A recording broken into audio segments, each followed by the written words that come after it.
Rural Americans deserve access to the best of what our nation has to offer, especially health care. Across every state and every community, America's rural hospitals are the first line of defense, protecting our families, neighbors, and loved ones. No matter where you live, hospital care doesn't clock out. They're there 24 hours a day, 7 days a week, 365 days a year. Each year, America's over 5,000 hospitals care for millions of patients, providing 24/7 emergency care, delivering babies, cancer treatments, and other life-saving care that patients rely on. Behind every one of those patients are doctors, nurses, and caregivers working tirelessly to keep people healthy and safe. Hospitals are our community's lifelines. They employ our neighbors and keep our families healthy. But now, some in Congress are threatening access to care. Tell Congress, protect patient care to keep America strong. Don't cut rural health care.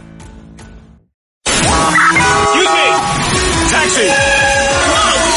This is the 77 WABC minicast.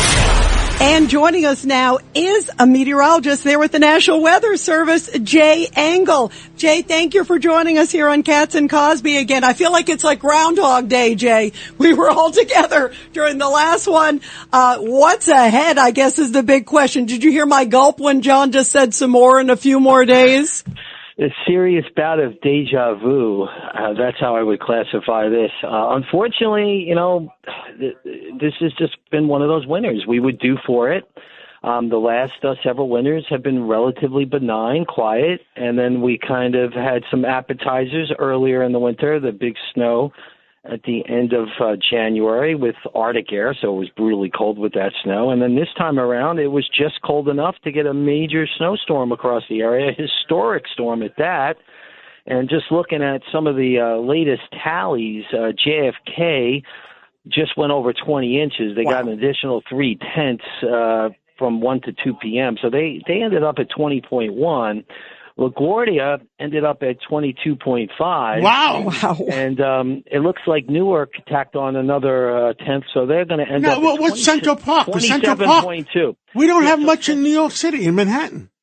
All right, so Central Park, well, with these type of storms, there's a couple of things that go on with this. In a blizzard like this, with the snow blowing all around, the flakes get fractured quite a bit when it gets this windy and turbulent, so it gets very problematic in terms of getting accurate measurements. But you also have sharp gradients where some areas will get more of those heavier bands of snow, and other areas maybe don't get quite as a consistent, brutal band of snow.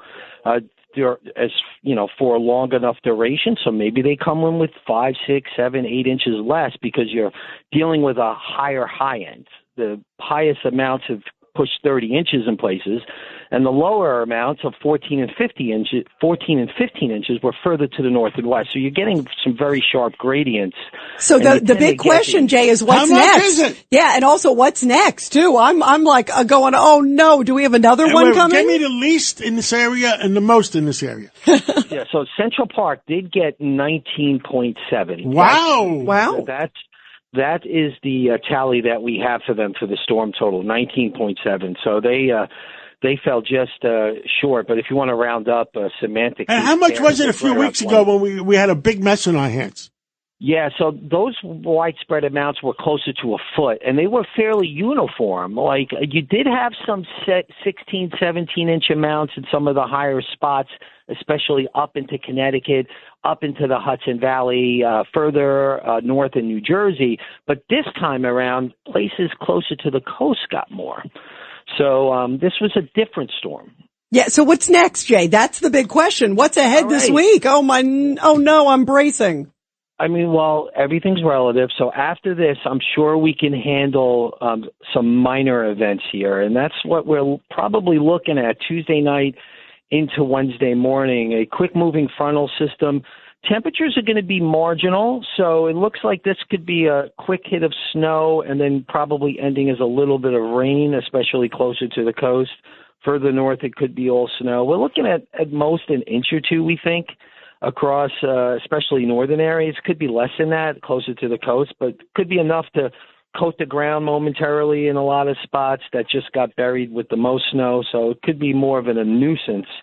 It's some slick conditions possible for Wednesday morning. And then, which will be the first commute for many since this storm happened.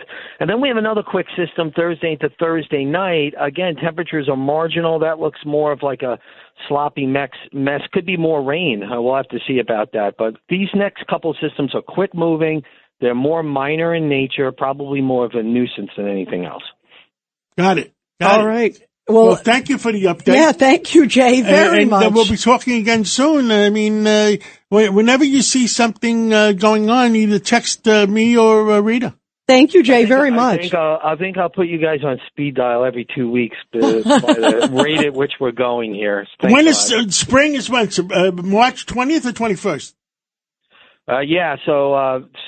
Spring will come. The equinox comes right around March 21st, and hopefully we'll break out of this pattern. Okay. Let's pray. Thank you, Jay. Thank you so much, and God bless you. Thanks, Jay. All right. Thanks a lot. Every week, the Payne family cuts straight to the real financial story. The one question, Bob, everyone's asking is, are we in an artificial intelligence bubble? You've been through boom and bust. What do you think? No hype. No myths. Just what actually matters to your money. Does feel very similar to what we experienced in the 90s. Where are we, though? Are we in 1995, 1997, 1999? Listen to the Pain Points of Wealth on the Red Apple Podcast Network.